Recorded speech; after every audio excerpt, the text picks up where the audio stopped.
ઉપલેટામાં viral ઇન્ફેક્શનને લઈ civil હોસ્પિટલમાં દર્દીઓનો ઘસારો જોવા મળ્યો। શરદી ઉધરસ જેવા સામાન્ય રોગોમાં કાયમીની 500થી વધુ ઓપીડી જોવા મળી। હાલ ચોમાસાની ઋતુ હોય અને તહેવારોમાં વિવિધ ફાસ્ટ ફૂડ કે બહારની ખાણાપીણાની વસ્તુઓને લઈ સામાન્ય રીતે તમામ રોગચાળો વકરવાની ભીતિ સેવાય છે। વાતાવરણમાં ફેરફાર થાય એટલે શરીરની રોગપ્રતિકારક શક્તિમાં ઘટાડો આવે, જેથી લોકોમાં વાયરલ ઇન્ફેક્શનમાં વધારો થાય। પણ આવી ડબલ ઋતુમાં લોકો જો થોડી તકેદારી રાખે તો આ વાયરલ રોગો થવાથી બચી શકાય અને અન્યોને પણ ચેપ લાગવાથી બચી શકાય। પણ હાલ આવી ઋતુ સાથે વિવિધ તહેવારો પણ સાથે આવી રહ્યા, જેથી લોકોમાં મીઠાઈ, બહારની વસ્તુ ખાવામાં ખૂબ વધારો જોવા મળતો હોય છે। આથી વાયરલ રોગચાળામાં ખૂબ જ વધારો જોવા મળ્યો। ફક્ત સિવિલ હોસ્પિટલ ઉપલેટા શહેર અને તાલુકામાં કાયમી 500થી વધુ દર્દીઓ સામાન્ય રોગોના જોવા મળે છે, જેમાં શરદી, તાવ, ઉધરસ જેવા રોગોમાં ખૂબ જ વધારો જોવા મળી રહ્યો હતો।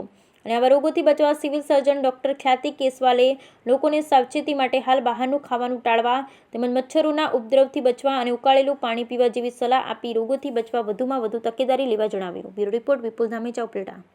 હેલો, હું doctor Khyati Keshwala Gareja, ophthalmic surgeon અને superintendent incharge cottage hospital Upleta. અત્યારે અમારે હમણાં ગયા મહિનેથી 1 મહિનાથી અમારા પેશન્ટનો ઘસારો ઘણો વધી ગયો છે।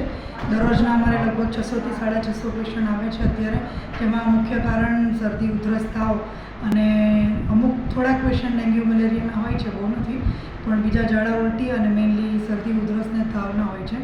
એટલે આપણે મારે એ જ કહેવાનું થાય કે વાયરલ શરદીથી બચવા માટે આપણે આપણી ઇમ્યુનિટી વધારીએ, જેમ કે આપણે પૌષ્ટિક જમવાનું ખાઈએ અને આપણે માસ્ક પહેરી શકતા હોય તો પહેરીએ, અને બીજા જે દર્દી કોઈ બીમાર હોય તો એનાથી થોડી દૂરી મેન્ટેન કરી શકીએ, તો એ આપણા માટે દવાઈએ છે। Thank you.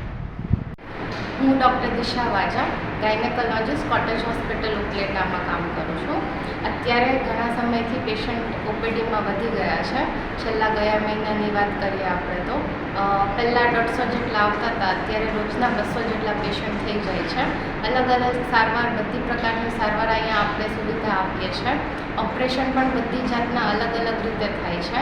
પછી એ દૂરબીનથી થતા હોય કે પેટ પરથી થતા હોય, જે પણ અલગ અલગ પ્રકારના છે, બધાની સુવિધા અવેલેબલ છે। બાળક ના રહેતી હોય ગાયનેકોલોજીમાં, એ લોકો પેશન્ટ માટે પણ આપણે અલગથી ઓપીડીની સેવા ચાલુ કરી છે। મંગળવારે અને શુક્રવારે સાંજના ટાઈમમાં આપણે કરીએ છીએ। એ સિવાય ડિલિવરીની સુવિધા કાર્ડમાં અને અલગ અલગ રીતે મફતમાં બધી જ સુવિધા અવેલેબલ છે।